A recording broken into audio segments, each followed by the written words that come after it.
To paraphrase a common comment on the history of comic series, the modern age is too long and needs to be broken into smaller parts. Some even offered suggestions of specific periods and names for these proposed ages, while others were, let's say, less than satisfied that I hadn't endorsed the various unofficial possibilities. Let's address these comments first. I agree. I've thought for some time now that actual scholars and historians should get together and officially redefine that 30-year period. Since I am neither, nor do I have any presumed authority to make such a call, I've no choice but to go along with the consensus opinion.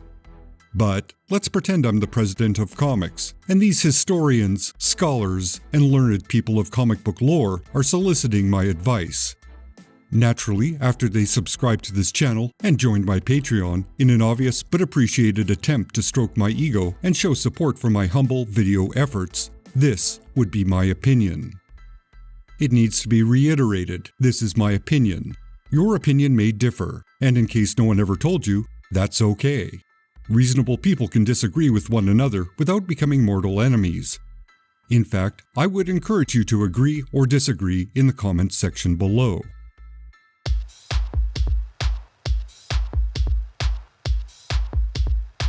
Let's start with defining the beginning of a new age.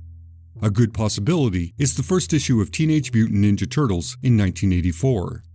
This comic started an explosion of black and white titles, many of which were rather similar. And, it's safe to say, the Turtles were a phenomenon worldwide. It spawned a cartoon series, a movie series, and all manner of merchandise. The Turtles brought a lot of attention to comic books, both within the industry and from outside, so it's a strong contender. Then there's the double hit of Crisis on Infinite Earths and Secret Wars in 1985. Secret Wars was a blockbuster and it actually outsold Crisis. But if we're being honest, between the two, Crisis had more impact. Secret Wars gave us the Beyonder and Spider-Man's black costume, and that's about it. Crisis gave us the death of Barry Allen. It also gave us the death of Supergirl on an iconic cover. Then there was the most relevant part. It erased 50 years of DC continuity, leading to a reboot of almost all their titles. By that I mean all the characters and their convoluted mythology were rebooted. But some titles, like Action Comics, retained their legacy numbering. DC basically took a huge gamble, and it worked.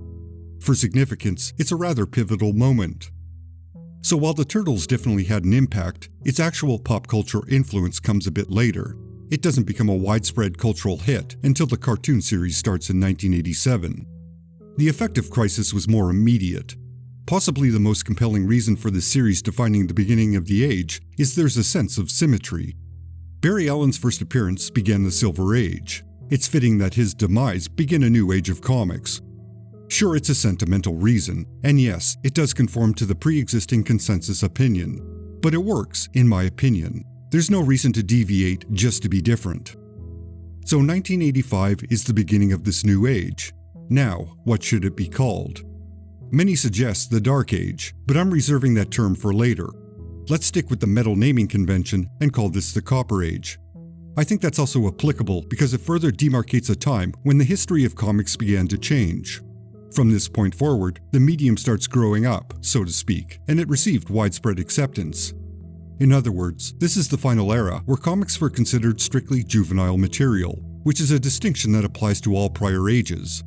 So, this should be the final metal name, putting a cap on that particular naming convention. Naturally, this leads to when the age should end. The first contender is the death of Superman in 1993. This was a massive media event, and somewhat the epitome of the grim and gritty tone of comic books at that time. After all, Superman, the most powerful and enduring superhero, the one that had spawned an entire genre, was literally killed. It felt like a loss of innocence, to a degree. Nothing was sacred anymore, which is a fine metaphor if one is approaching the beginning of this age as a time when comics began to mature. Shortly thereafter, the speculator fever that had begun a few years earlier finally broke, and the industry began to decline. That being said, there wasn't an immediate, noticeable decline.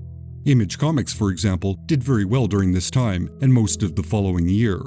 So, an ennui had begun to develop. Superman's death, as tragic as it may be, was a symptom of the era, rather than a demarcation point. But admittedly, it is a strong contender. In my opinion, the best point may be Marvel declaring bankruptcy in 1995.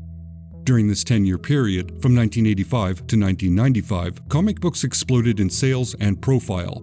As someone alive and well during that period, I can say it was an incredible time. My air quotes juvenile hobby became something actually respectable, especially after the release of the darker-toned Batman movie in 1989, which generated a lot of interest in comics.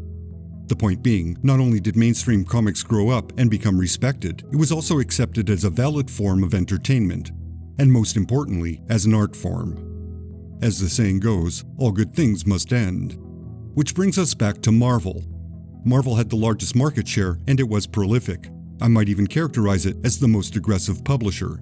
Anyway, by 1995, the speculator market had obviously crashed. The titan of the industry, Marvel Comics, was nearly wiped out. Again, going with memory, I can say that the news that Marvel had declared bankruptcy was almost unbelievable. It truly felt like the end of an era. Perhaps, most importantly, the dominoes that had begun falling prior to this announcement became hard to overlook. Sales figures tanked. Comic companies were going bust. Comic stores were closing in droves. People talk about how bleak comics and comic sales are nowadays, which is a perception versus reality type of thing. But in the mid-90s, it was very real and very tangible. It wasn't even debatable. For the purposes of the end of this age, Marvel declaring bankruptcy was the exclamation point at the end of that specific sentence. In 1995, it couldn't be ignored that the industry was in dire straits. The final domino had fallen.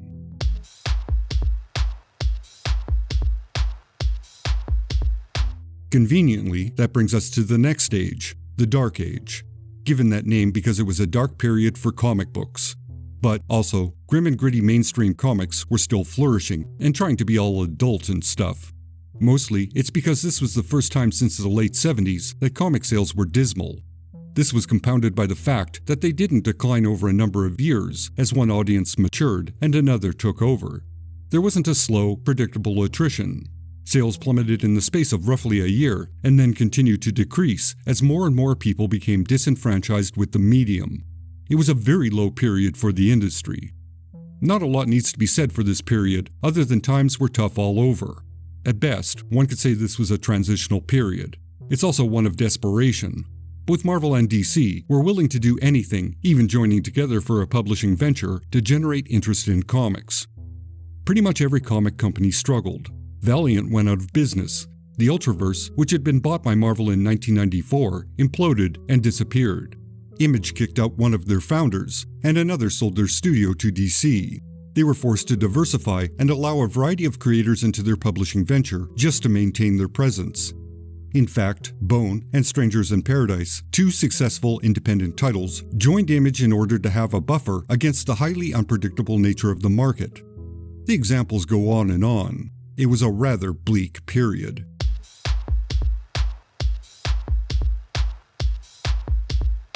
The end of the Dark Age and the beginning of a new age is difficult to define and equally difficult to justify. That's because events are still ongoing and the impact or influence on the industry is still developing. Regardless, I've done my best to define this age. I'm going to call it the actual modern age because, well, it brings us to modern times, more or less. Some might suggest the brief Bill Jemas era of Marvel Comics as a starting point. During this time, the early 2000s, there was a lot of experimentation. The Ecstatics being one example, the Ultimate Universe being another good example. Marvel was trying almost anything to get attention and bring back readers. Sure, some material was weird and in poor taste, but Jemas and Joe Quesada were building buzz around comics.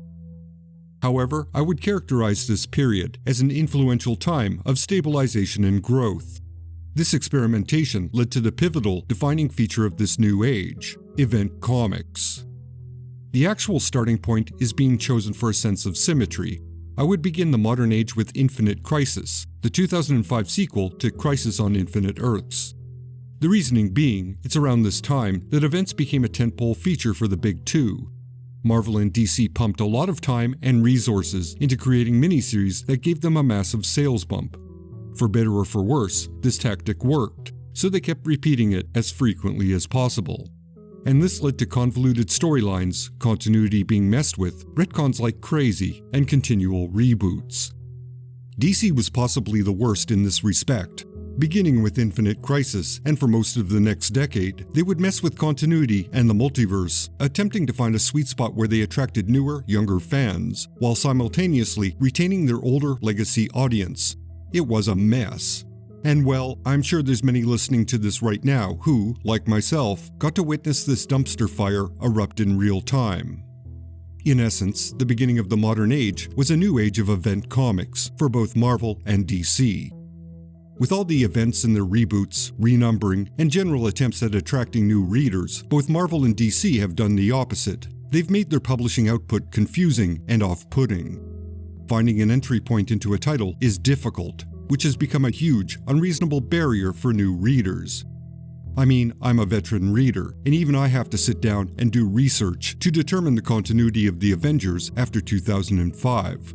Or for that matter, the continuity of a character with a lower profile, such as Swamp Thing, following Brightest Day, The New 52, and Flashpoint. It's a point of frustration. This is a much broader, often overlooked aspect related to sales, so I'll put it aside for another time. I'm only mentioning it as a symptom that defines the modern age.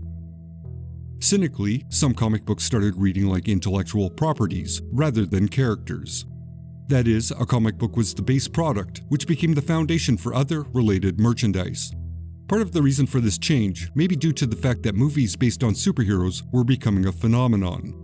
Certainly it would be a few more years before that trend exploded, but by 2005, there was a number of successful superhero movies. In previous decades, superhero movies were very, very hit and miss. But with the new millennium and the improvement in digital animation, superheroes became a consistent source of movie entertainment. So much so, in my opinion, they began to impact comic books themselves. The impact is hard to chart accurately, but I think its defining feature is this. Comics have become optional tie-ins, rather than the definitive source material. This is not only reflected in sales, which haven't skyrocketed due to this heavy exposure, but also in popular conversation.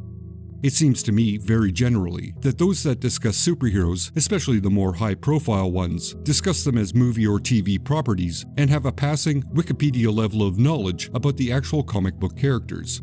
Again, this is a broad generalization, not a blanket statement. The point being, the source material is not even mentioned, or it's an afterthought in many conversations concerning superheroes. For the most part, the actual history of a character is insignificant, and sometimes misrepresented. To sum up what I'm circling around, on a corporate level, comic books are homogeneous intellectual properties, rather than interesting characters in a unique medium. Due to the popularity of movies, comics are likely influenced by that more popular billion-dollar industry. And in popular discussion, movies are more important and have dominated the conversation rather than the comics they're based upon. It's a two-part problem that's interrelated. As I said earlier, it appears we're still experiencing this era. There may not be enough distance to make an accurate assessment of these times. There's an evolution taking place, and what will occur is an area of speculation. To use a bad metaphor, while you're inside a bubble, it's hard to define its shape until you're outside of it. And right now, whatever's going on is still happening inside that bubble.